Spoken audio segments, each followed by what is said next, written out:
Gracias, hermanos, por ese gesto de amor hacia esta persona. Y bueno, vamos entonces a alimentarnos de la palabra del Señor. Sé que usted tiene hambre y sed. Vamos a compartir hoy uno de 7, porque son 7 iglesias. Yo les voy a compartir en estos próximos domingos, si Dios nos permite, las 7 iglesias de Apocalipsis. Y la primera está en el capítulo 2, por favor, Apocalipsis 2, versículo 1, llamada Éfeso. Este es el primer tema. Mensaje a las 7 iglesias, y el primer tema es a la iglesia de Éfeso. Muy bien, si está conmigo, por favor. Los que tengan niños no se paren, los que no tienen niños, si se pueden, tienen la facultad, levántense, por favor. Yo solamente quiero que los niños también mantengan ahí el orden. Muchas gracias, papás y mamás que nos ayudan. Si no tienen niños en sus piernas o cargando, ¿se puede poner de pie, por favor, para leer la palabra de Dios? ¿Qué les parece? Nomás los que no tienen niños, por favor. Los demás, gracias por su ayuda, ¿ok? Gracias, hermanos. Dice lo siguiente: escribe al ángel de la iglesia en Éfeso, el que tiene las 7 estrellas en su diestra, el que anda en medio de los 7 candeleros de oro, dice esto. Ese es Jesús, ¿ok? Yo conozco tus obras y tu arduo trabajo y paciencia, y que no puedes soportar a los malos, y has probado a los que se dicen ser apóstoles y no lo son, y los has hallado mentirosos, y has sufrido y has tenido paciencia y has trabajado arduamente por amor de mi nombre y no has desmayado. Pero tengo contra ti que has dejado tu primer amor. Acompáñeme a orar, hermano. Padre, en nombre de Cristo Jesús, te damos gracias por permitirnos estar aquí como tus hijos, tu iglesia, tu cuerpo. Mi Dios, yo te pido la gracia, el impulso de tu Santo Espíritu y la iluminación para responsablemente entregar este tema, porque tu iglesia ha venido a escucharte, Señor. No ha venido a escuchar una palabra de un hombre, no ha venido a escuchar palabras inventadas, han venido a escuchar tu voz, mi Dios. Y yo te ruego en nombre de Cristo Jesús que nos hables en el nombre de Jesús. Amén. Puede sentarse, por favor. Gracias, mi amado. Apocalipsis. Este nombre fue tomado de la revelación que aparece al inicio de este precioso libro.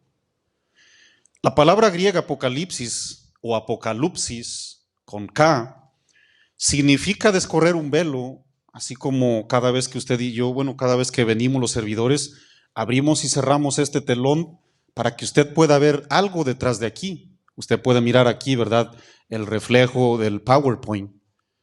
Eso es apocalipsis, mis amados, hacer a un lado las cortinas. La palabra apocalipso significa hacer a un lado un velo también, para manifestar o para revelar algo. Eso es lo que nos va a revelar el Señor, ¿verdad? O ya está revelado, solamente es que muchos no lo hemos estudiado, algunos lo hemos leído de una manera superficial, pero la palabra de Dios, como tiene vida, siempre nos habla, siempre, ¿verdad?, nos alerta, nos conforta, nos levanta. Una nota muy importante que quiero que se lleve en su corazoncito es que el mismo libro nos indica quién es el personaje principal o quién es el personaje esencial, mis amados. No es la iglesia, tampoco no son los 7 ángeles que traerán los 7 juicios de Dios en los últimos tiempos, que no estamos muy lejos. Tampoco es el anticristo, tampoco es el falso profeta del que compartimos hace 8 días, tampoco es el diablo. El personaje principal lo tiene en la primer frase de donde inicia Apocalipsis. ¿Cómo se llama? Jesucristo, hermanos. ¿Qué significa Jesús, pastor? El Salvador. Jesús, Cristo. Cristo significa el ungido, el enviado. Cuando decimos Jesucristo, estamos diciendo el enviado a salvar, porque esa es la misión de Jesús. Jesucristo es un nombre, Salvador. Cristo fue un título, porque Él fue el escogido de Dios, fue Dios hecho carne. Ese es el personaje principal de toda la Biblia y de Apocalipsis, ¿ok? Porque a veces miramos Apocalipsis y decimos que la bestia. No, ni la iglesia ni la bestia, o el falso profeta, o el dragón, el diablo, es el principal. ¿El principal quién es, mi amado? Jesús, el Todopoderoso, el primero y el último. Este libro de la revelación de Jesús fue enviado para su iglesia. Curiosamente tomó solamente 7, entendiendo que ya existían muchas. Está la iglesia de Roma, está la iglesia de Corinto, Tesalónica, está Filipos, está Colosa, está Galacia, entre muchas otras que podemos mencionar. Sin embargo, ahí en Apocalipsis 1, versículo 11 dice: yo soy el alfa y la omega y el principio y el fin. Esas son las letras del alfabeto hebreo que están en Asia. Dice, escribe este libro y envíaselo a esas 7 iglesias que están en Asia. Según los entendidos, mis amados, estas iglesias estaban localizadas en provincias romanas, en lo que actualmente usted y yo conocemos como Turquía. Y estas iglesias se entiende, ¿verdad?, que es una representación de toda la iglesia universal. Recuerden muy bien que el sistema bíblico hebreo se maneja por símbolos. Por eso usted y yo nos hacemos bolas, nos hacemos, ¿verdad?, tantas y tantas incógnitas, preguntas sin respuestas, porque no somos hebreos de sangre. Los hebreos utilizaban muchos simbolismos. Por eso muchas personas opinan y a veces opinamos de una manera superficial, de una manera ignorante, creyendo que es lo que yo digo. Para nuestra cultura, la numerología, ¿qué es, mis amados? Solamente para hacer cuentas, ¿sí o no? Para sumar, para restar, para dividir, ¿sí o no? Pero la numerología o el simbolismo de números para la cultura hebrea o los judíos, mis amados, tiene un significado cada número. Solamente en Apocalipsis yo me di la tarea de encontrar 39 números, 7, hermanos, 7 veces, 39 veces aparece el número 7. ¿Por qué? Porque el número 7 es un número absoluto. El número 7 es un número pleno y completo. El número 7 señala la divinidad de Dios, mis amados. Ese es el número que no le hace falta absolutamente nada. ¿Ustedes por qué creen que cuando leen Apocalipsis aparecen 7 iglesias, 7 espíritus, 7 candeleros, 7 estrellas, 7 sellos, 7 ángeles que van a traer las plagas, 7 plagas, 7 copas, 7 trompetas y cuántos 7 les puedo mencionar? Es un simbolismo, es una numerología hebrea, mis amados.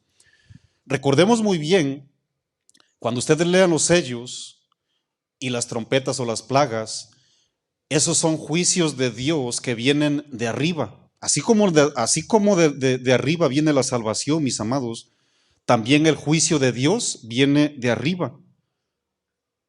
Estamos señalando, ¿verdad?, el juicio de la perfección de Dios. 7, 7, 7, 7 todo el tiempo, ¿verdad que sí? Trompetas, sellos o plagas. Muy bien. Ahí en Romanos 6:23 dice la palabra del Señor que porque la paga del pecado es muerte, mas la dádiva de Dios es vida eterna en Cristo Jesús, nuestro Señor. Les digo esto, ¿verdad?, porque el juicio que va a traer Dios, no va a ser ninguna casualidad, mis amados. La Biblia dice que Dios es santo, Dios es puro. La Biblia dice que el hombre fue hecho a la imagen y a la semejanza de Dios.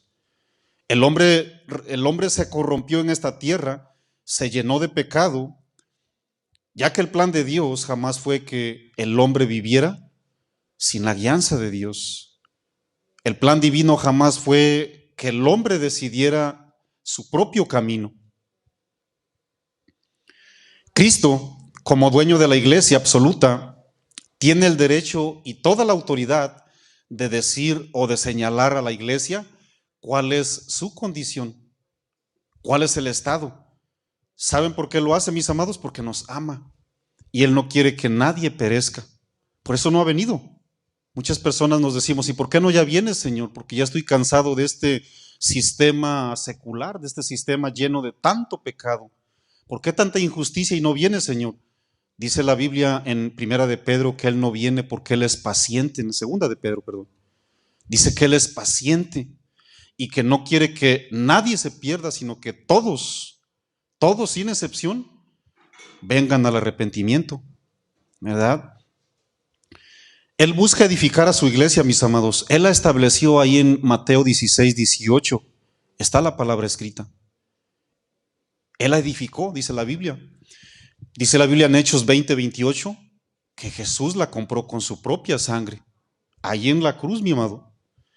También dice Efesios 1, versos 22 al 23, que Jesús es la cabeza de la iglesia. Usted y yo somos el cuerpo, así como usted mira mi cuerpo o su cuerpo unido a la cabeza. Espiritualmente así es Jesús. ¿Qué hace un cuerpo sin cabeza, mi amado? Colapsa. No piensa, no tiene ideas, no tiene guianza. Jesús, ¿verdad?, sostiene a su iglesia. Él le da vida a su iglesia. Y como nos conoce perfectamente, dice la Biblia en Apocalipsis 1, en el versículo 14, como nos conoce con esos ojos de llama de fuego. Yo les dije que la Biblia tiene muchísimos símbolos y hay que estudiarlos para no tergiversar la palabra. Dice la Biblia que sus ojos como llama de fuego, en otras palabras, son más penetrantes que el MRI o el MRI, decimos en mi pueblo, o los rayos X. Es mucho más penetrante, mi amado, los ojos de Jesús. En estos dos capítulos menciona a todas las iglesias y les dice una frase bien interesante. A mí me interesa mucho lo que dice Jesús. Yo conozco tus obras. Él conoce lo más íntimo de nosotros, mis amados. ¿Por qué? Porque el mismo capítulo 1, en el versículo 3, dice que Él anda en medio de los 7 candeleros. ¿Quiénes son los candeleros? No tenemos que inventar. Lea todo el capítulo 1 y ahí en el versículo 7 los candeleros aparecemos como la iglesia. Usted y yo somos la iglesia. ¿Y quiénes son las estrellas? ¿Quiénes son las estrellas que están en la mano de Jesús? Según Apocalipsis 1, versículo 20, te lo dice bien clarito, que esas estrellas son los pastores de la iglesia. ¿Por qué? Porque dice los ángeles de la iglesia. ¿Qué significa ángel? Significa mensajero. ¿Qué somos nosotros aquí delante de una iglesia, mis amados? ¿Somos tiranos? ¿Somos los mandamás? No, somos mensajeros de Dios. Las 7 estrellas entonces se está refiriendo a los pastores de las iglesias. Amén. ¿Vamos bien hasta ahí? Él es el principio, dice la Biblia, que Él es el príncipe de los pastores. Él es el que vigila de día y de noche que su iglesia viva en santidad. Él quiere que vivamos en obediencia. Y Él está muy interesado en que llevemos no solamente fruto, sino que nos limpia, dice San Juan 15, para que llevemos mucho más fruto. Lo dijo también San Pedro, primera de Pedro 5, versículo 4. Él es el príncipe de los pastores, mis amados, y está interesado que su iglesia viva en santidad. ¿Cuántos entendemos que estamos muy cerca del fin? ¿Cuántos estamos de acuerdo que estamos más, pero más cerquísima, hermanos, de mirar a Jesús en las nubes? Ese privilegio solamente lo va a tener la iglesia, ¿eh? Nadie va a mirar a Jesús viniendo en las nubes cuando venga el arrebatamiento, pues. Ya cuando vienen las nubes, ¿verdad? Ya como juez, ya como ese león, bueno, ahí sí lo van a ver todos los que se queden. Aunque muchos van a ser salvos. La mayoría de esas iglesias, mis amados, tenían un serio defecto y Jesús tenía que señalarlo. ¿Para qué? Para que corrigieran. Y no directamente para condenarla ni para descalificarla. Por eso escuchamos en 5 de las 7 iglesias esa frase misericordiosa que les dice: arrepiéntete, arrepiéntete, debes componer, endereza, yo sé que puedes. Esa es la exhortación y la frase misericordiosa que salió del corazón de Jesús, mi amado. Y ese es el propósito también cada vez que se predica o que se expone la palabra de Dios. Aquí la palabra de Dios no se expone para condenar a nadie, mis amados. Usted es testigo. No. La palabra se expone para que nos arrepintamos y estamos bien. Pero si estamos mal, ¿qué hago, pastor? Perdón, para que nos arrepintamos si estamos mal, perdón. Y si estoy bien, ¿qué hago, pastor? ¿Me voy de vacaciones ya y ya nunca leo la Biblia ni me congrego? No, no, no, mi amado, no. Si estamos bien, así como Filadelfia y Esmirna, dos iglesias fieles a Jesús, según sus palabras, ¿qué debemos de hacer? Aún también tenemos que esforzarnos para seguir siendo alimentados, exhortados con la palabra, mi amado. No se vaya a confiar, ¿verdad? Y se resbale, mi amado, no. Sabemos muy bien, ¿verdad?, que solamente la palabra de Dios, dice 1 Corintios 14, versículo 3, dice que la palabra tiene el poder de consolar, de edificar y de exhortar. Lo mismo que dice, algo parecido lo dice Timoteo, 2 de Timoteo 3:16, usted se lo sabe mejor que yo. Dice que toda la escritura, toda la palabra del Señor, todo el canon bíblico es útil, es útil para enseñar, para redarguir, para corregir. Quien no tiene errores, para que voltee a ver a su vecino, aquí está uno, y para instruir en justicia, a fin de que el hombre de Dios sea enteramente perfecto para toda ¿qué?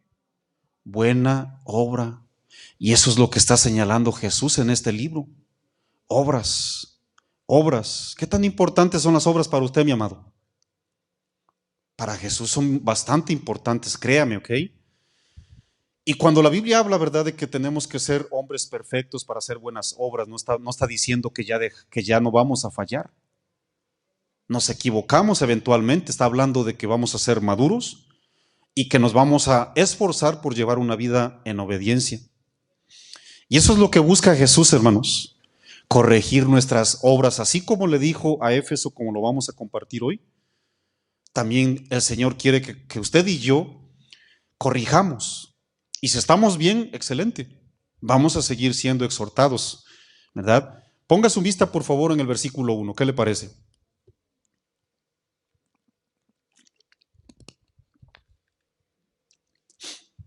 Dice lo siguiente.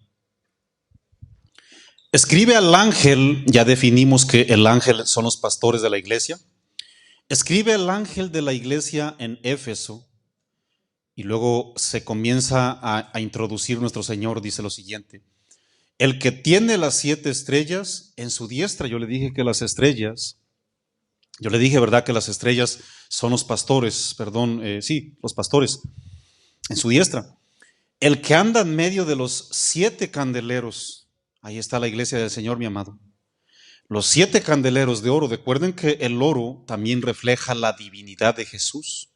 La Biblia dice que usted y yo nos tenemos que parecer al varón perfecto, ¿sí o no? Dice Efesios 4, hasta que lleguemos a la estatura del varón perfecto. La divinidad tiene que ser reflejada en su iglesia, ¿ok?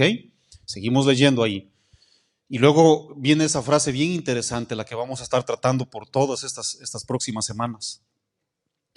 Yo conozco tus obras y tu arduo trabajo y paciencia, y que no puedes soportar a los malos, y has probado a los que se dicen ser apóstoles y no lo son, y los has hallado mentirosos.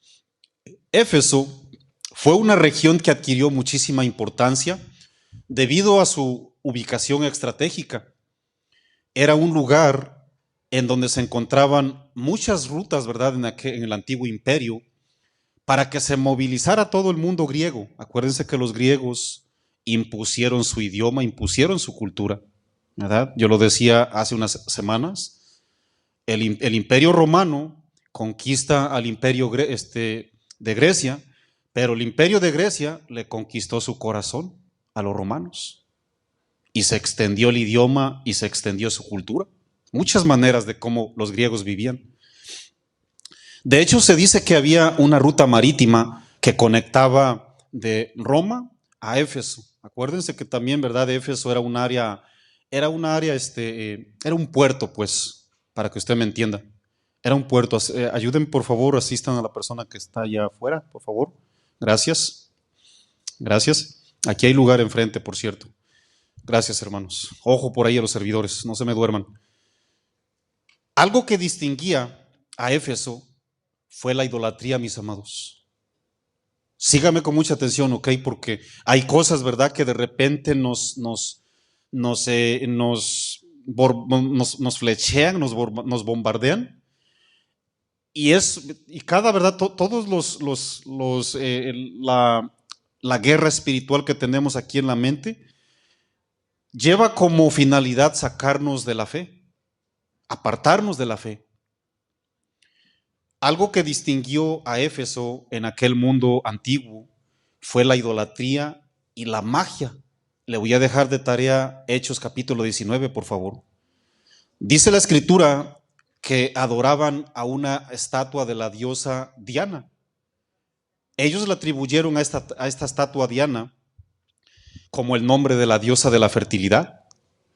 Y mucha gente la adoraba, incluso, no sé si usted me crea, pero las crónicas dicen que el templo de Diana estaba considerado entre las 7 maravillas. Ustedes saben que es una maravilla, hermanos. Es algo espectacular. Es algo para presunción delante de los hombres. ¿Ok? Entonces, para los efesios era algo, wow, o sea, un logro tremendo, era un logro grandísimo. Tenía una fuerte economía, por cierto, ahí el pueblo de Éfeso. Y se dice también que llegaron a ser capital de 12 regiones. Quiero narrarles el contexto cultural e histórico para que vean cómo muchas cosas nos aprisionan y nos alejan de la fe. Y cuál era también el reto de los predicadores en un terrible lugar así. Su economía estaba bien fuerte, así como Estados Unidos. Llegaron a ser capital de 12 regiones, lo cual les provocó autosuficiencia y orgullo. ¿Cuántos lo reconocemos que lo material nos provoca autosuficiencia y orgullo? Yo lo reconozco, no sé usted si lo quiere reconocer. Y todo ese orgullo y cualquier tipo de logro humano, ¿saben en lo que se convirtió en nuestros días todo ese orgullo que presumía Éfeso? Incluyendo el templo entre las 7 maravillas del mundo de esa terrible diosa Diana. Son ruinas, mis amados. Hoy día, si usted va a esa área de Turquía, va a mirar solamente ruinas. ¿Por qué? Es que exactamente así termina cualquier logro terrenal que no honra a Dios. Cualquier tipo de logro que no glorifica a Dios en esta tierra, por más espectacular, mis amados, escúchelo bien y grábeselo en su corazoncito, termina en ruinas. Por eso el libro de Eclesiastés, el predicador dice, todo lo que miramos visiblemente es vanidad. Hasta nuestros cuerpos es polvo y cenizas. Todo es vanidad. Pero para la gloria de Dios, en esa región se levantó una iglesia llamada Éfeso, la cual fue fundada por un tremendo y admirado predicador llamado Pablo durante 2 años y medio, que invirtió, ¿verdad?, en su ministerio, en su largo ministerio, para predicar en esa región. Esa fue una iglesia, ¿verdad?, que posteriormente se la encargó a Timoteo, y también fue pastor San Juan apóstol, el mismo San Juan que nos narra Apocalipsis, el que recibió la revelación del Señor para escribirnos y dejárnoslas aquí, ¿verdad? También él fue pastor de esta iglesia. Se dice que esta carta fue escrita por Pablo estando en la cárcel en Roma. Pero vamos a seguir leyendo, ¿qué les parece? Lea conmigo, por favor, el versículo 2 y 3 en Apocalipsis 2, versículo 2 y 3.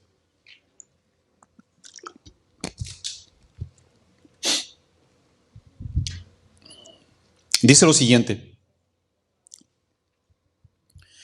yo conozco tus obras y tu arduo trabajo y tu paciencia, y que no puedes soportar a los malos, y los has probado a los que se dicen ser apóstoles y no lo son, y los has hallado mentirosos. Escuchen bien esto que sigue, es bien interesante, mi amado. Escuchen bien. Y has sufrido, y has tenido paciencia, y has trabajado arduamente por amor de mi nombre, y no has desmayado. Pero después sigue una frase, ¿verdad? Pues que como que se raya el disco, hermano. La virtud de esta iglesia era trabajar fuerte e incansablemente. Sus miembros eran bastante activos en sus ministerios. Eran perseverantes a pesar de la oposición y de la persecución que existía en esa área de Asia Menor. Recuerdan que yo les decía que la mayor fuente financiera, según Hechos capítulo 19, la mayor fuente financiera de aquellos días era que muchas personas vendían imágenes de la famosísima diosa Diana. Esa era la manera que muchos se sustentaban, mis amados, por todo Éfeso. Haz de cuenta que si vas a Puebla, ¿qué es lo que distingue a Puebla? Los camotes de dulce, ¿verdad? ¿Sí o no? Si vas al estado de Morelos, ¿qué nos distingue en Morelos? Los guamúchiles y los guajes, ¿verdad? Si ibas a Éfeso, hermano, encontrabas en cualquier lugar, ibas, por decirlo, a agarrar, ibas a comprar tu ticket para el barco y ahí había templecillos de la diosa. Ibas a buscar baños públicos, ahí había un vendedor ambulante de templecillos de la diosa. En cualquier lugar que te movías, ¿verdad? Lean por favor Hechos 19 cuando tengan tiempo. En esa región se practicaba también la adoración al emperador romano. Recuerde muy bien que los césares exigieron adoración. Y como esa cultura era la que dominaba todo ese imperio antiguo, a los césares los tenían que adorar sí o sí. Se les exigía adoración. Todo esto, combinado con la magia, hacían de Éfeso un lugar peligroso para predicar el evangelio. Los cristianos no eran aceptados por la sociedad, sin embargo, ellos continuaron firmes, así como usted, no importando qué vendría. Ahí en Apocalipsis 2, dice la Biblia en la segunda parte, si usted es tan amable poner la vista en la segunda parte, habla verdad de que estos hombres tuvieron cierto discernimiento para probar a algunas personas que se decían llamar apóstoles. Y Jesús dijo, y no lo son. Escuchen bien, mis amados, ¿cómo está eso, verdad? Que tenían discernimiento, que probaron a personas que decían y no eran cristianos, por así decirlo. Miren, su buen entendimiento era más doctrinal que espiritual. ¿Ha escuchado gente que te desmenuza bien la palabra de Dios? ¿Ha escuchado gente que te enseña muy bien, que tiene muy buenos conceptos bíblicos de la palabra del Señor y no obedecen a Dios en lo absoluto? ¿No dan buen testimonio, sí o no? Bueno, escúchenme bien, mis amados. El buen entendimiento de la iglesia de Éfeso, por el problema que tenía, ahorita vamos a entrar ahí, era más doctrinal que espiritual. Posiblemente de estos apóstoles de los que habla ahí falsos, según los entendidos, posiblemente se refería a la gente religiosa del judaísmo que se querían filtrar como verdaderos cristianos. Y esa manera de probar la falsedad era más por experiencia que por espiritualidad. ¿Me ayudas mejor, pastor, con peritas y manzanas, por favor? Tenemos el perfecto ejemplo de Elí. Elí, el sacerdote de Silo, ahí en el libro de Samuel, primera de Samuel, este hombre, sí o no, supo enseñarle al jovencito Samuel a escuchar la voz de Dios, ¿sí o no, mis amados? Le pregunto, ¿cómo era la vida de Elí? Dice la Biblia que era un impío, era sacerdote impío. ¿Y cómo le supo enseñar que si era la voz de Dios? Conocía por práctica, ya no por espiritual. Y ahí comienza el reclamo del Señor. Yo sé que ustedes supieron discernir bien, pero ahí les voy. Porque muchas veces, ¿verdad? Creemos que porque sabemos desmenuzar muchos secretos bíblicos y entendemos y esto y enseñamos muy bien, a veces malentendemos, pero nuestro carácter no es espiritual. La vida de Cristo no se ve en mí. Los efesios tuvieron ese valor y esa actitud para resistir las influencias equivocadas de gente que pretendía hacerse pasarse, pero no eran, hermanos. ¿Cuál fue la crítica del maestro? ¿Cuál fue la crítica de Jesús? Él les dijo, iglesia, Éfeso, a pesar de tener muchísimas virtudes, escuchen bien, acaban de dejar lo más importante. Lean conmigo, por favor, el versículo 4, que es la esencia de la enseñanza.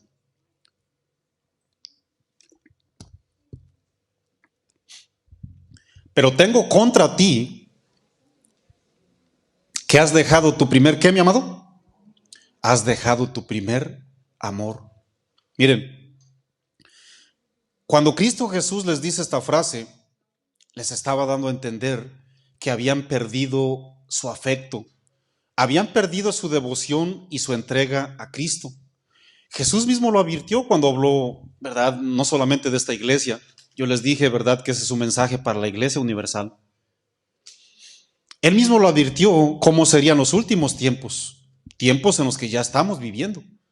¿Qué dijo en Mateo 24, en el versículo 12?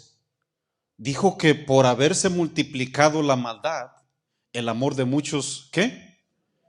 Y en Éfeso la maldad estaba al rojo vivo, con tanta idolatría, con tanta inmoralidad sexual.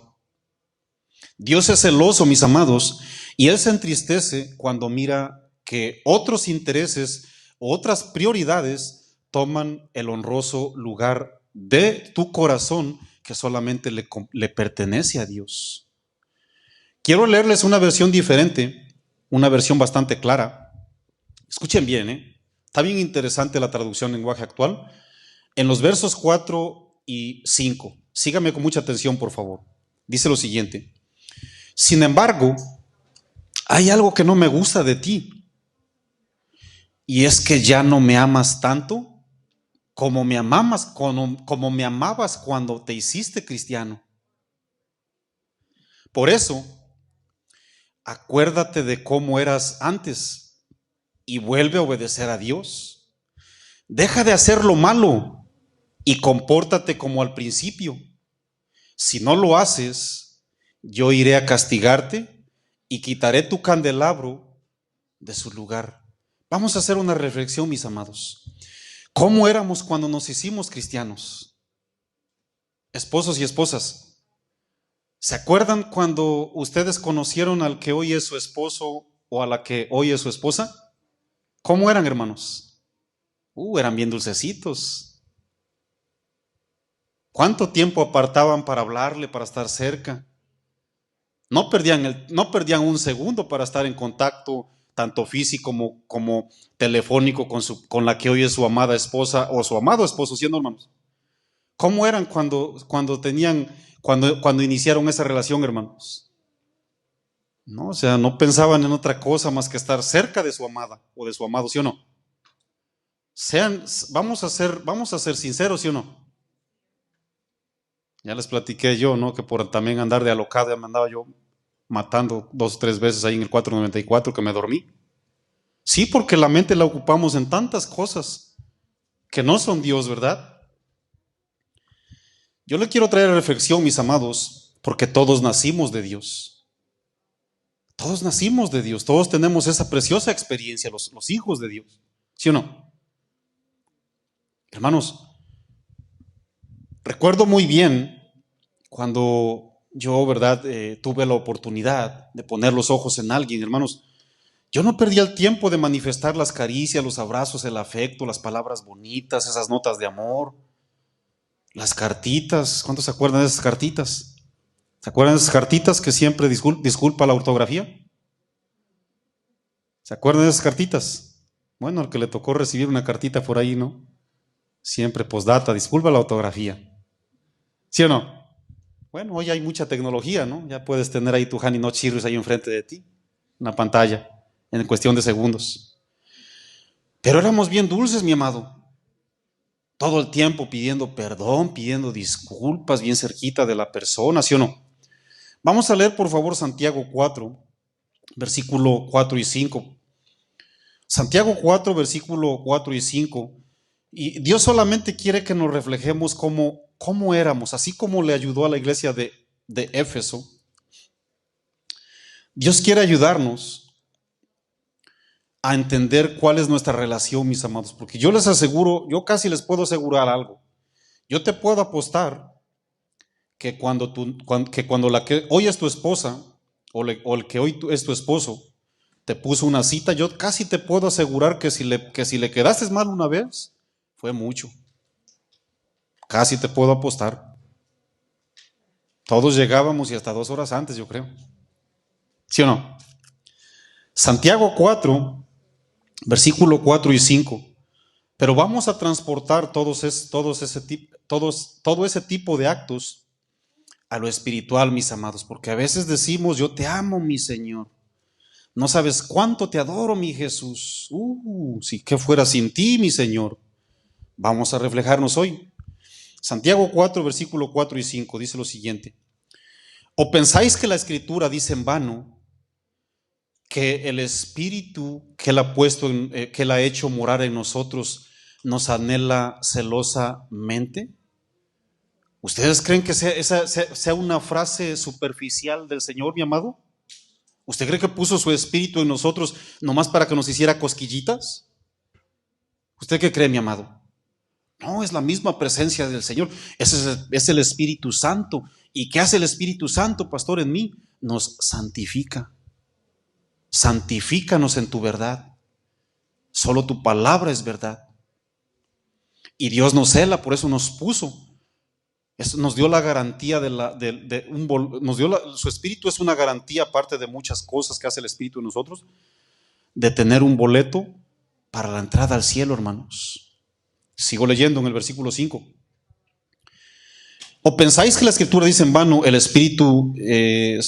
Perdón, yo leí el 5, tenía que leer el 4. Oh almas adúlteras. Ustedes saben que es un adulterio, ¿verdad que sí? Quebrantar un pacto con tu amado. ¿No sabéis que la amistad del mundo es enemistad contra Dios? Cualquiera pues que quisiera ser amigo del mundo, y le está hablando al pueblo Santiago, hermanos, se constituye enemigo de Dios. Y después sigue que el Espíritu Santo que mora en nosotros no está como lujo, mis amados. La falta de amor no es cualquier cosa ligera. La falta de amor no es una cosa pequeña, ni estamos hablando de cualquier asunto. ¿Saben por qué?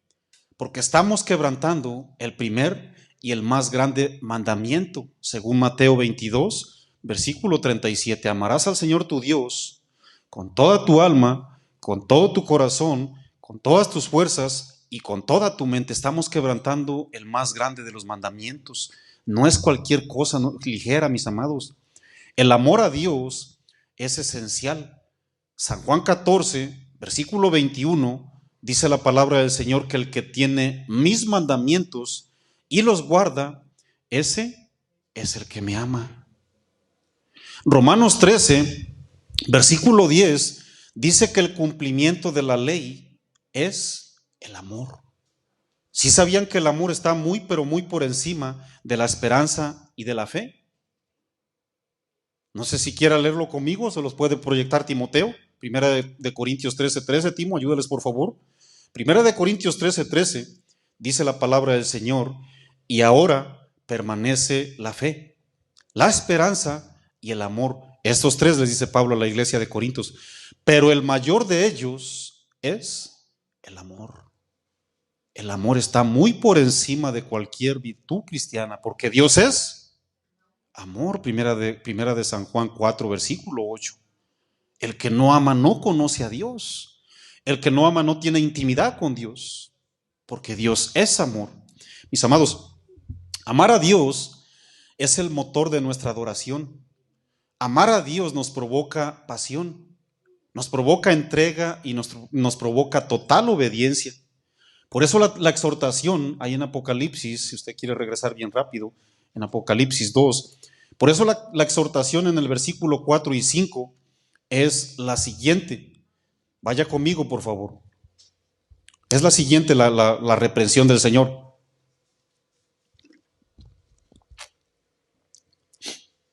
Pero tengo contra ti que has dejado el primer amor. Miren la frase misericordiosa del Señor, mis amados, ¿ok? Recuerda, por tanto, de dónde has caído. ¿De verdad, dices tú? Pero ¿y dónde dejas todo lo que está arriba, mi Señor? El Señor no está interesado en nuestro mero activismo. El Señor no está interesado en un mero obrar, en un simple orar. Porque las obras que hacemos aquí, hasta los no cristianos pueden venir a hacerlas. Un no cristiano puede venir a limpiar este auditorio. Un no cristiano puede venir a poner sillas. Un no cristiano puede venir a poner cables, ¿sí o no, hermanos? Un no cristiano puede hacer lo que acabamos de hacer. A Jesucristo no le maravilla, no le sorprende nuestro mero activismo. A Jesucristo lo que le llama la atención es cómo lo amamos. Por eso le dice: tengo en contra de ti que has dejado tu primer amor. Y luego le dice en el versículo 5: recuerda por tanto de dónde has caído y arrepiéntete. Escuchen bien, arrepiéntete y haz las primeras obras. Aquí podemos mirar, ¿verdad?, que su paciencia, al no condenar y no descalificar la iglesia, es única. A usted y a mí por naturaleza carnal se nos da descalificar a la gente que no quiere obedecer. A usted y a mí, ¿verdad?, por naturaleza se nos viene esa ira en la cual no obra la justicia de Dios. Porque la ira del hombre, dijo Santiago, no obra, no se genera la justicia de Dios. Y condenamos, desechamos y descalificamos así de una a los que no son de nuestro agrado o porque creemos que no están bien, ¿sí o no? Y Jesucristo, teniendo evidencias y siendo el Dios sobre todas las cosas, les dice: te voy a dar la oportunidad de que te arrepientas. Te voy a dar la oportunidad de que mejores. Me llama la atención que Jesús le dice que para regresar y recuperar su primer amor era necesario volver a hacer las primeras obras. Dice en el versículo 5: arrepiéntete y haz las primeras obras, pues si no, vendré pronto a ti y quitaré tu candelero de su lugar si no te hubieres arrepentido. Estaba esperando una respuesta antes de reaccionar Jesús, antes de hacerlo, ¿verdad? Ahora, ¿por qué era necesario recuperar su primer amor? Regresando a las primeras obras. ¿Se ha preguntado usted eso? Bueno, para empezar hay que definir qué significa obras, de la palabra griega ergón. Significa regresa a tu primera labor, regresa a tu primer esfuerzo, regresa a tu primer acto, a tus actitudes que tenías al principio. Tienes que regresar a tus primeros hechos y también tienes que regresar a tu primera tarea. Esa es la palabra griega, mis amados. ¿A cuántos se nos ha olvidado lo que Jesús hizo en la cruz? Yo les aseguro que todos los cristianos, nadie se nos ha olvidado lo que hizo Jesús en la cruz. ¿Sí o no? ¿Verdad que no? No. Tal vez en la teoría no se nos ha olvidado, pero ¿a cuántos se nos ha olvidado en la práctica, mis amados? Esa es la pregunta a reflexionar. En teoría, no, mi Señor, yo sé que en la cruz hiciste todo para mí, pero ¿qué tal en la práctica, mis amados? Ese era el reclamo de Jesús. Porque si usted miró en el versículo 3 hasta nos confunde. Has sido paciente, has trabajado arduamente, has sufrido por amor de mi nombre. Sí, porque tenemos aquí, porque teóricamente tenemos aquí la imagen de Jesús muriendo en la cruz. ¿A quién se le puede olvidar? Pero ¿qué tal en hechos? ¿Qué tal en hechos, mis amados? A esta iglesia se le había olvidado rendir su vida a aquel que le dio la salvación eterna, por gracia. Se les había olvidado esa paciencia que les tuvo, esa pasión que tenían por arrodillarse a orar. Se les había olvidado, ¿verdad?, de evangelizar de una manera apasionada a otros, hablar de Jesús. ¿Cuántos estamos de acuerdo que hoy hay muchísimos cristianos que hablan más de sus logros, hablan más de deporte, hablan más de noticias, hablan más de muchísimas cosas que de Jesús, y muchísimos ni siquiera hablan de Jesús? Yo cuando llegué a Minnesota, Ustedes saben que yo era idólatra del fútbol, lo reconozco. El fútbol cubría toda mi mente, ¿ah? Toda mi memoria, el 99.9 era fútbol, y ya el 1 en adelante era lo demás, hermanos. Yo idolatraba al fútbol. Hay cristianos que ya no hablan de Cristo. Yo en aquel tiempo hablaba solamente de fútbol. ¿Saben por qué? Porque estaba yo lleno de fútbol. Día, tarde y noche, todo contacto deportivo, primer infarto, deportes. Todos se movían deportes. ¿Por qué yo hablaba de deportes? ¿Por qué orutaba deportes? Porque estaba lleno de deportes. ¿Qué le sucede al pueblo de Dios que ya no habla de Cristo? Yo conocí a una persona cuando llegué a Minnesota que dice que era cristiana y que dice que es cristiana, yo no sé, no estoy criticando. Jamás nos habló de Cristo, hermanos. Estaba en medio de muchos futbolistas esta mujer. Y que yo recuerde, jamás me mencionó a Cristo. Y así vemos muchísimos cristianos que decimos que somos y no hablamos del verdadero. ¿Qué está sucediendo, iglesia? ¿Qué sucede conmigo? Parece paradójico o contrario que seamos cristianos y no hablemos de Cristo. Imagínate un cristiano que no habla de Cristo. Es como un futbolista que no habla de fútbol. Ser amado por Cristo y no amar a Cristo es totalmente contrario, hermanos. Ser perdonado por Cristo y no perdonar como Él perdona es algo contrario, ¿verdad que sí? Ser atendido por Cristo y no esforzarse a atender a los demás como Cristo lo hizo, hermanos, es algo totalmente contrario al Evangelio. ¿Sí sabían que usted y yo también tenemos que perdonar así como Dios nos perdonó en Cristo, verdad que sí? A veces nos olvida, hermanos. No, yo lo voy a perdonar nomás, déjame ver. Pues me alcanza para perdonarte las que me hiciste esta última semana. Pero de la semana para allá atrás, yo no sé si te voy a perdonar. Imagínate, hermano. La Biblia dice que debemos de perdonar a todos como Dios nos perdonó en Cristo. ¿Cómo nos perdonó en Cristo, hermanos? ¿Cómo Dios nos perdonó en Cristo? Todas. Sin doblez, sin resentimiento, sin mentira y sin esperar nada a cambio, hermanos. Éfeso fue una iglesia que dejó de ser apasionada, y déjenme les digo, mis amados, que si usted y yo perdemos la pasión, eso nos va a llevar a olvidarnos de la obra sacrificial. Si usted y yo nos olvidamos de la obra sacrificial de Jesús, perdemos toda la brújula. Pero sin embargo, si contemplamos y evaluamos lo valioso y lo incomparable que Jesús hizo en la cruz, no nos vamos a conformar con llevar una vida cristiana mecánica, legalista, automatizada, rutinaria o fría. Usted va a estar de acuerdo conmigo, esposa, porque las esposas son las más sentimentales por diseño divino.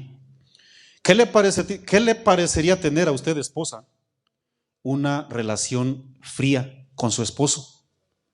¿Un esposo que no te abraza? ¿Un esposo que no te dice palabras bonitas? ¿Un esposo que no te trae un presente de vez en cuando? ¿Ustedes creen que estarían contentas, hermanas? Díganlo. ¿A cuánto les gusta una relación fría? A nadie, hermanos. De hecho, las relaciones frías, esas relaciones todas mecánicas o robóticas, alejan, separan. Se dibuja más el divorcio en esas parejas, más que la cercanía y la intimidad. Por eso Jesús les dijo, ¿de qué estamos hablando, iglesia? ¿De qué se trata? ¿No? ¿A qué estamos jugando, iglesia? Les decía a los éfesos. Dejar el primer amor es alejarse de la intimidad con Dios. Y eso obligadamente nos va a tomar una dirección equivocada. ¿Cuáles son las virtudes de regresar o permanecer en el primer amor? Bueno, la misma Biblia nos va a ayudar, mis amados. Miren, regresar al primer amor habla de pasión por la lectura bíblica. Tú te tienes que llenar de la palabra del Señor, reflexionar y leerla, como dice Josué 1:8, día y noche, hermanos. Estar en el primer amor habla de compartir la Biblia y de vivirla, hermanos. Estar en un primer amor significa deleitarse con la comunión, no solamente con Dios, sino con la iglesia. Porque muchas personas estamos viviendo un cristianismo apartado, un cristianismo frío, alejado, apático.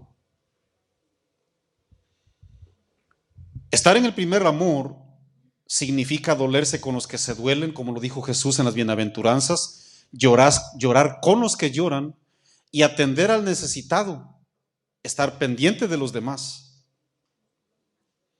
obedecer con gozo los mandamientos y disponerse a aprender para obedecer y no aprender Biblia para alejarse.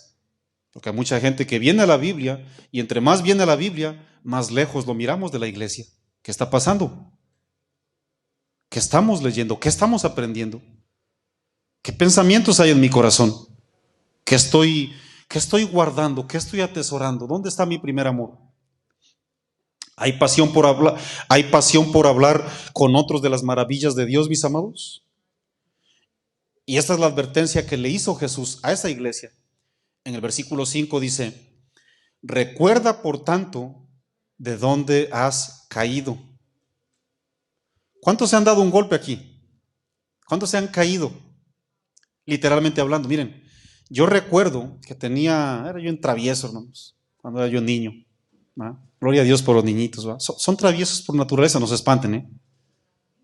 No vayan a decir que tienen un angelito caído en la casa, ¿eh? No va por ahí el asunto, no. Los niños son traviesillos por naturaleza, quieren aprender, ¿no? Quieren aprender, hay que enseñarles, hay que ayudarles nomás, hermanos, con paciencia, ¿verdad? Tenemos la Biblia para enseñarles mucho, ¿verdad? Yo cuando fui niño, hermanos, miren, tendría yo tal vez unos 7, 8 añitos.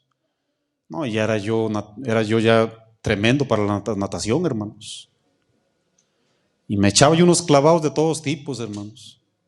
De aguilita, de chilenita, de muertito, no olvídense, hermanos.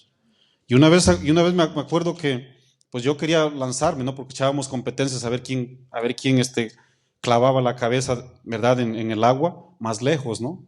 Y una vez pues se me ocurrió, ¿no? La laguna de agua pues tiene ahí, ¿verdad? Un lugar así como ¿verdad?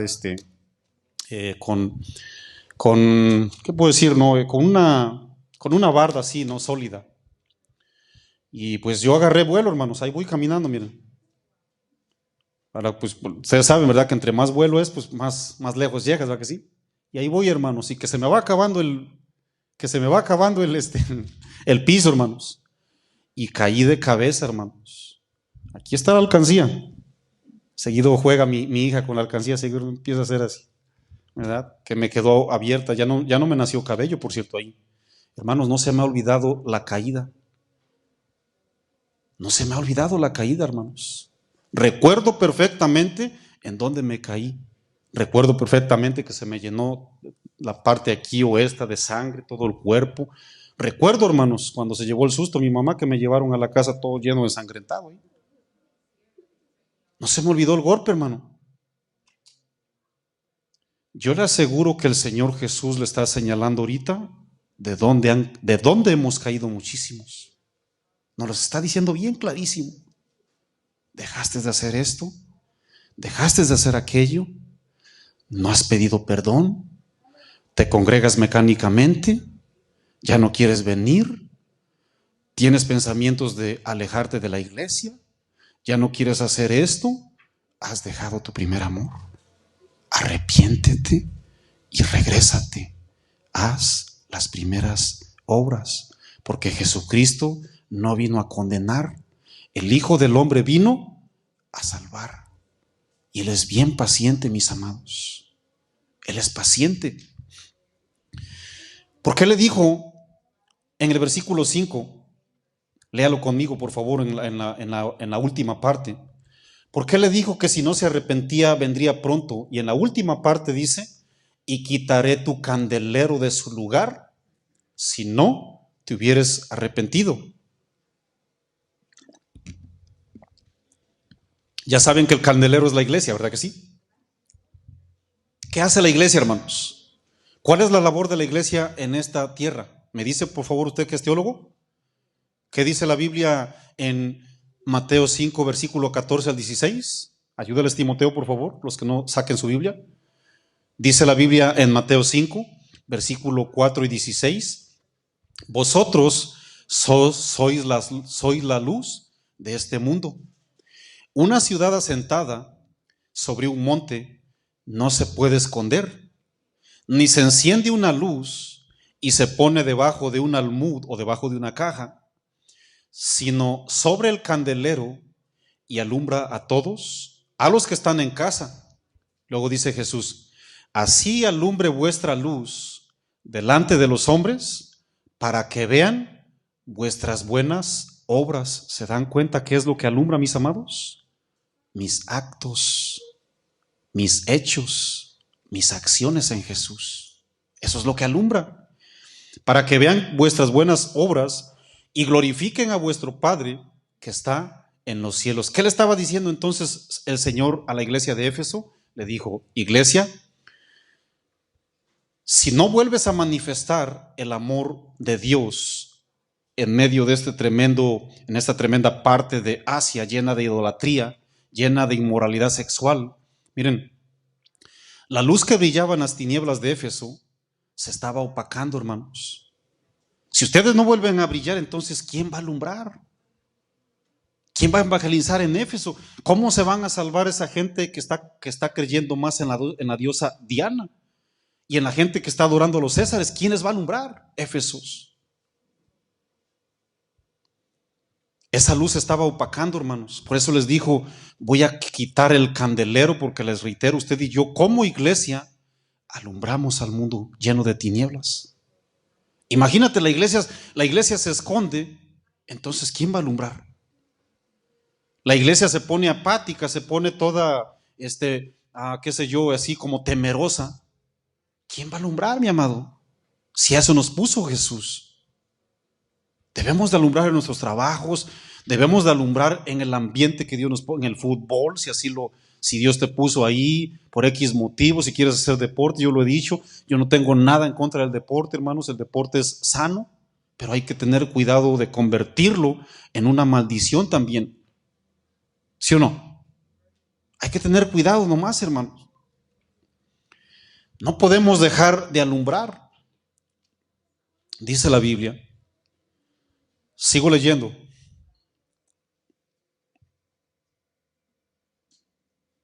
Póngase de pie. Se me fue muy rápido esta hora, no sé por qué.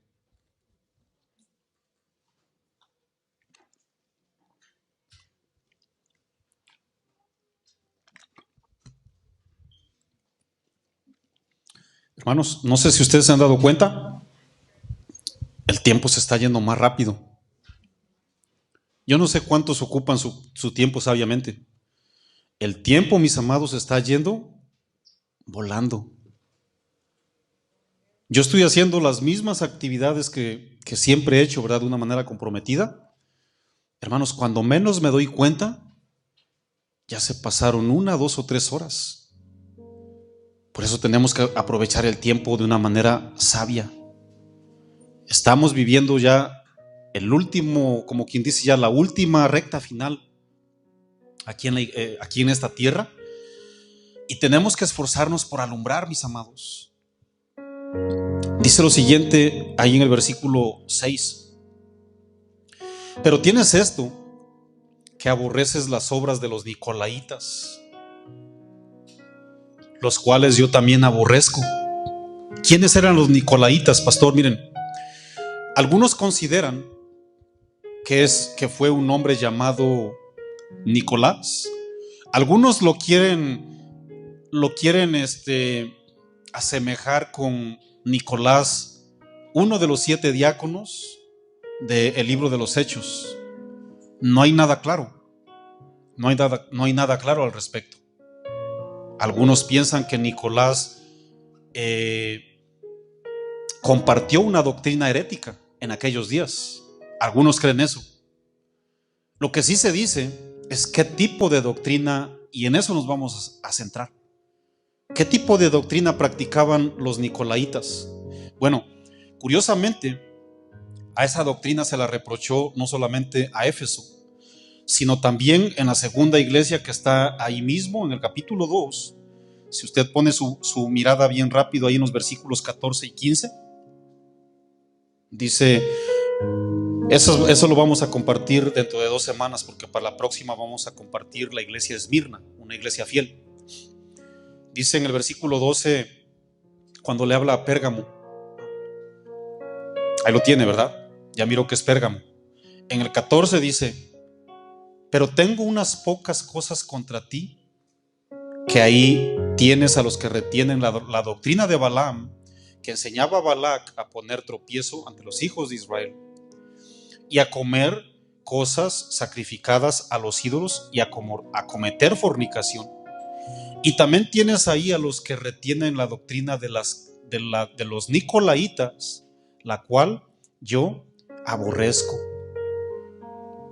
El Señor está diciendo y está poniendo a la par la doctrina hereje que estaban practicando entre la inmoralidad sexual y la idolatría. Eso era lo que estaba reprochando Jesús. Yo les dije hace ratito, había mucha idolatría en ese lugar. Inmoralidad sexual, no se diga, hermanos. ¿Cómo estamos viviendo en estos tiempos? Estamos viviendo exactamente los mismos tiempos. Pero hay buenas noticias en Jesús, mis amados. Seguimos leyendo. Verso 7, Apocalipsis 2:7. El que tiene oído, oiga lo que el Espíritu dice a las iglesias.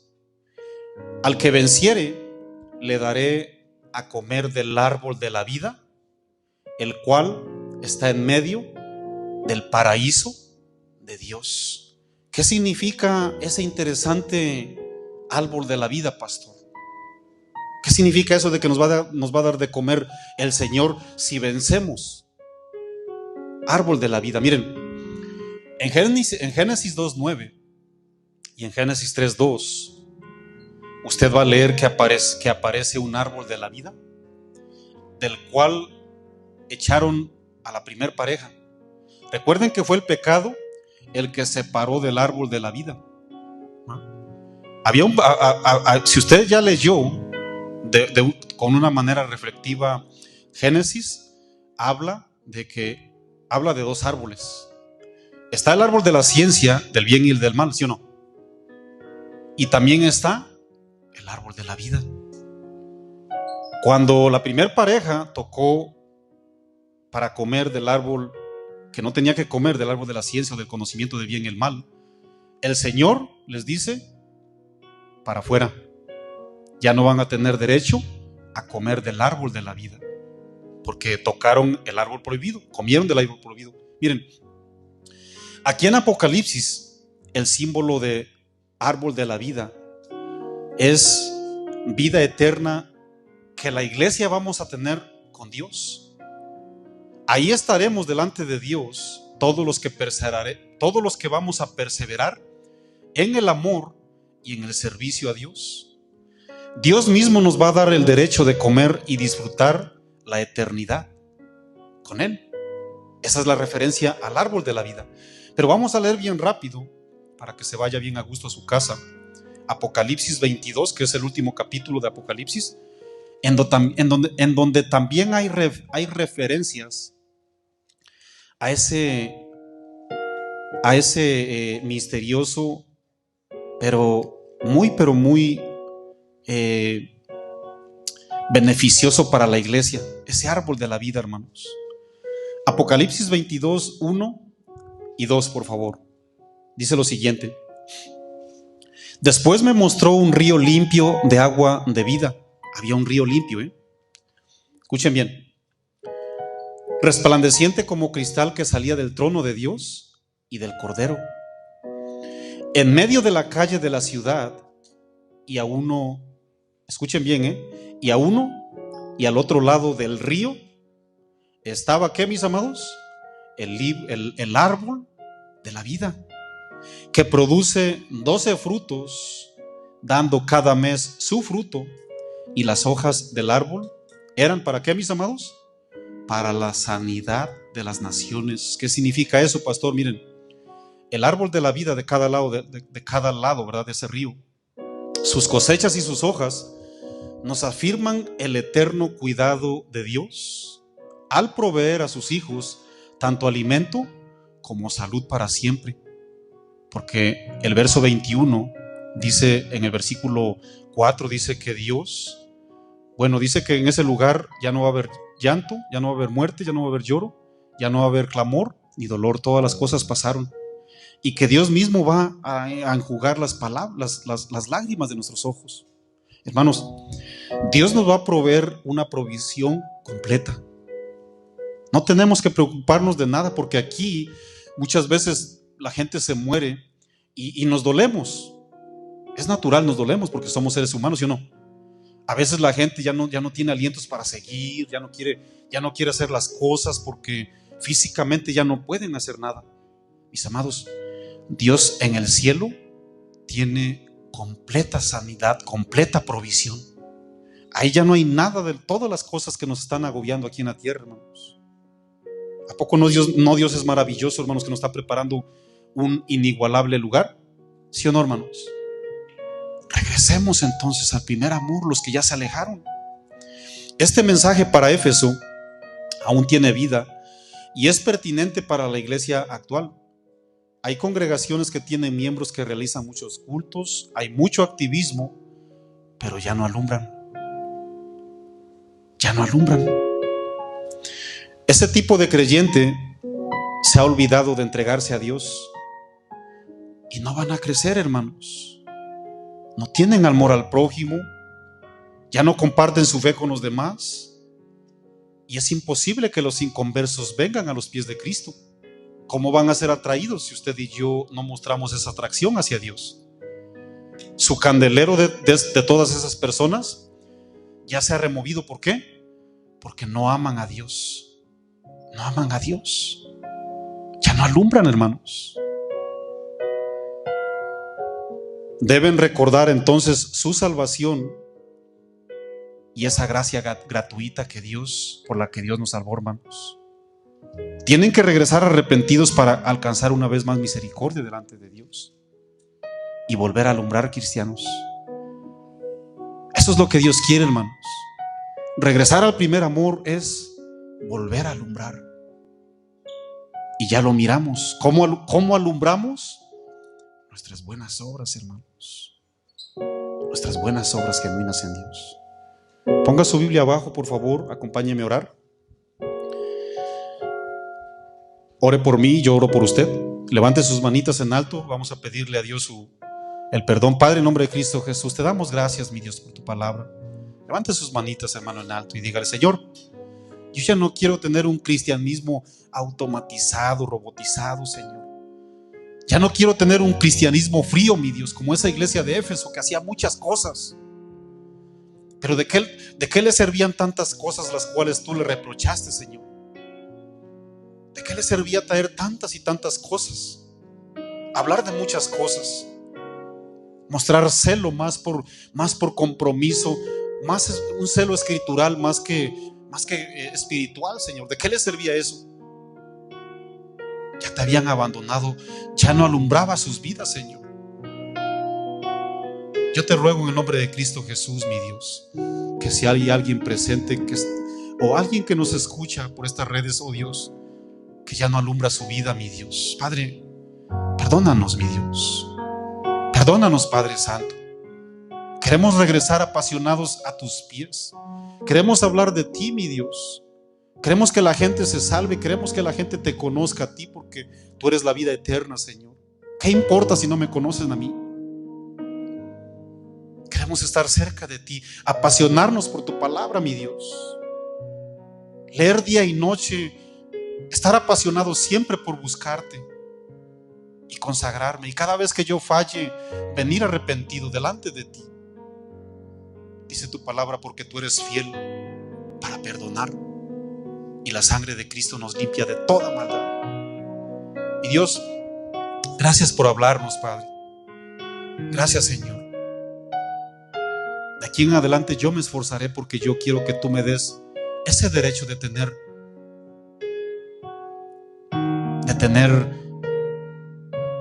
el privilegio de tomar del árbol de la vida, Señor.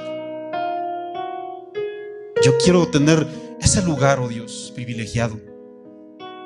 Quiero tener tu protección, tu provisión eterna, Señor. Nada más me interesa. Bendice a las parejas, oh Dios, bendice a los niños, bendice a los bebés que vienen en camino, bendice a los adultos, bendice a todos y cada uno, Señor, de los presentes de tu iglesia, y ten misericordia de aquellos que no te conocen, mi Dios. Te damos gloria y te damos honra, te damos la alabanza, el poder es para ti, y también quiero aplaudirte. Si usted es hijo de Dios, hermano, apláudele fuerte a Dios. Gracias, Padre Santo. Gracias, mi Dios. Gracias por la familia en Cristo, gracias por mis hermanos. Gracias, Padre Santo. Estamos en deuda eterna contigo. En nombre de Cristo Jesús, lleva de regreso en casita a mis hermanos y dales la gracia para que sigan alumbrando, mi Dios. En el nombre de Jesús, amén y amén. Dígale a él que está a su lado, hermano. Dios te bendiga.